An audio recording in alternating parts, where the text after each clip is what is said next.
Hi zusammen, willkommen zu einem neuen Video. Wir streifen heute mal wieder gemeinsam durch die Natur. Ui, fängt schon gut an, da ist ein großer Schillerfalter.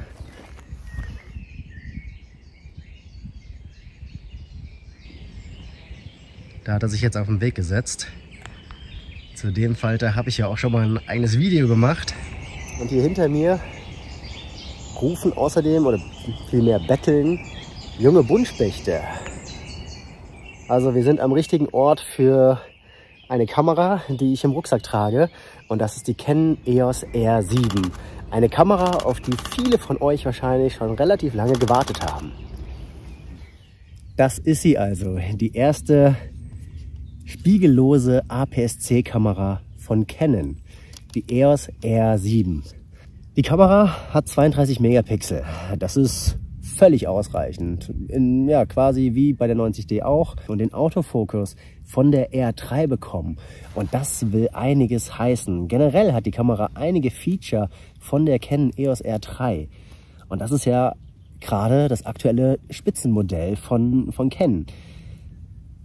Deswegen ist diese Kamera, glaube ich, auch so unglaublich attraktiv für viele von euch, die Sport oder auch Wildlife machen. Sie macht 15 Bilder mit dem mechanischen Verschluss und 30 Bilder die Sekunde mit dem elektronischen Verschluss. Das ist mehr als genug, würde ich behaupten. Und sie hat, wie die anderen Top-Modelle von Canon, auch die interne Bildstabilisierung.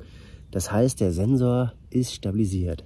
Das Gehäuse ist spritzwassergeschützt. Und ja, schauen wir uns die Kamera einfach mal von außen an. Das, was als erstes auffällt, ist, dass der Joystick einen Ticken nach oben gewandert ist und auf einmal das Daumenrad rund um den Joystick liegt. Auf den ersten Blick gewöhnungsbedürftig, aber in der Praxis mega gut. Also ich habe mich da sofort zurechtgefunden. Man ist total schnell damit. Man kann die Kamera wirklich ruckzuck bedienen, nur mit den Daumen. Man muss ihn fast gar nicht mehr bewegen. Extrem praktisch. Oben haben wir noch einen ISO-Button und somit haben wir fast alle Features abgedeckt, auf kleinstem Raum. Finde ich mega von Canon. Ganz tolle Entwicklung. Wir haben natürlich wieder unser Schwenkdisplay, das ist ja mittlerweile Standard bei den Kameras. Der Blitzschuh ist ein bisschen neuer geworden. Da ist mittlerweile auch ein Anschluss für die Canon-Mikrofone dabei, der auch über den Blitzschuh läuft. Fernauslöser ist leider nicht wie bei der R5 oder R3. Da haben wir wieder die Klinke. Finde ich ein bisschen schade. Externe Mikros können wir natürlich auch noch nutzen und diverse andere Anschlüsse, die wir auch bei den anderen Kameras haben. Wenn wir das Speicherkartenfach öffnen, dann sehen wir, da ist Platz für 2 SD-Karten. Finde ich auch top. Ich muss sagen, es wird sich ja oft beschwert, dass da keine CF Express drin ist oder wie auch immer. Finde ich überhaupt nicht notwendig für dieses Segment. Ich persönlich nutze auch in der R5 ganz häufig einfach SD-Karten. Weil ja die CF Express, die bleibt einfach im Cardreader stecken, wenn ich sie mal übertragen habe und dann vergesse ich sie wieder reinzutun in die Kamera. Ich habe kein Case für die CF Express, also bleibt sie einfach daheim, aber SD-Karten habe ich genug dabei und ich nutze die R5 ja überwiegend, sage ich mal, zu 70% mit SD-Karten.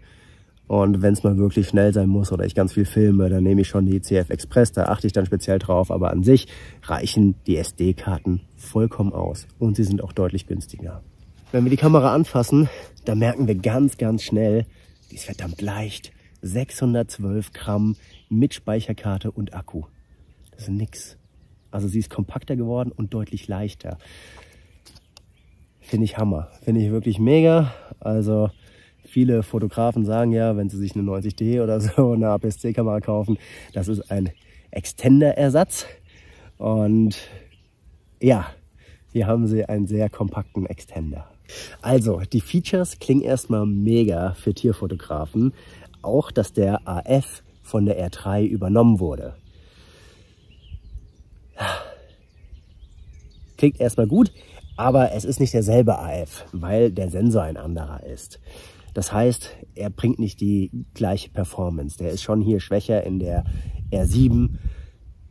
Aber deswegen war ich ja draußen, um euch mal Praxiserfahrung zu liefern.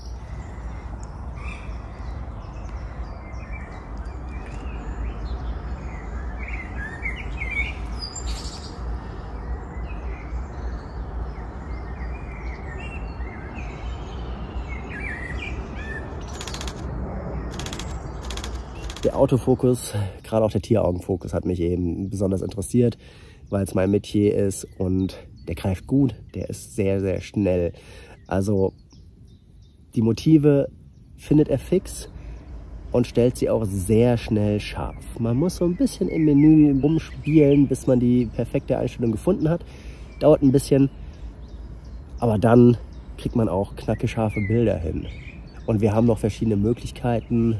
Also einerseits den Tieraugen-Autofokus, müssen wir aber auch nicht immer anhaben. Wir können auch das aktive Fokusfeld mitgehen lassen, wenn wir es einmal anvisiert haben. Also wir visieren an unser Motiv und dann zieht das Fokusfeld automatisch mit, wenn sich das Motiv bewegt.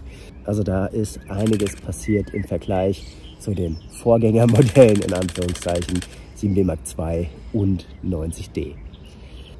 Dann gibt es noch ein tolles Feature aus der R3, und zwar die flexiblen Zonen, die wir festlegen können als Autofokus.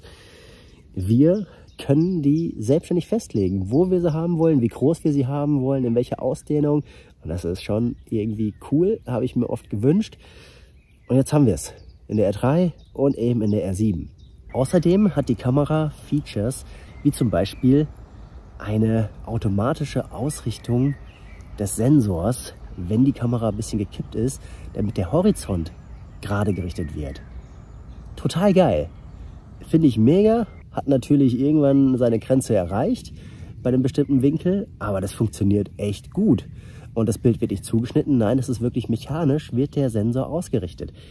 Und die R7 hat ein Mega-Feature und das ist der Pre-Burst. Den können wir einstellen im Menü und sollten wir mal einen Moment verpassen, zum Beispiel einen landenden Vogel auf einem Ast oder einen abfliegenden Vogel auf einem Ast, dann haben wir ganz häufig das Problem, dass wir zu spät reagieren, dass wir zu spät den Auslöser drücken. Und so können wir einfach ins Menü gehen, wenn wir Pre-Burst eingeschaltet haben, und eine halbe Sekunde bevor wir ausgelöst haben, hat die Kamera schon aufgenommen. Und zwar RAW-Bilder können wir exportieren. Und das finde ich krass. Das finde ich mal ein Feature, was zukunftsweisend ist. Andere Hersteller hatten das ja auch schon, kennen noch nicht.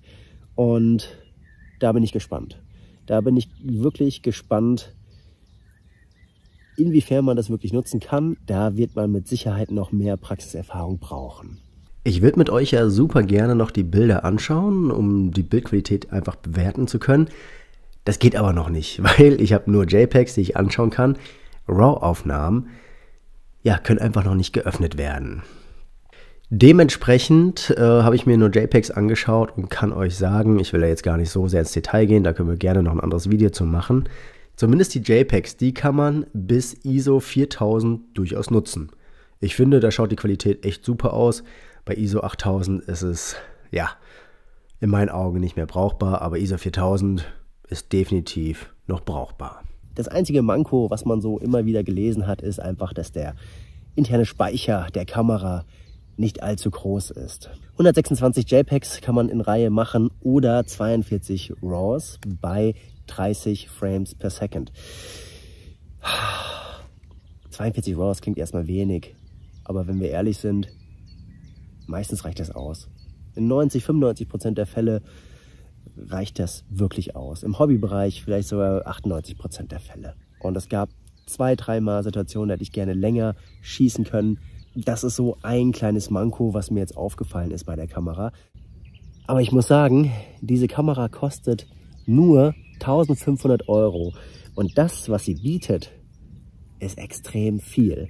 Preis-Leistung stimmt in meinen Augen hier ganz besonders. Ich wurde nicht von Canon bezahlt. Muss aber sagen, die wenigen Tage, die ich sie hatte, die haben Spaß gemacht.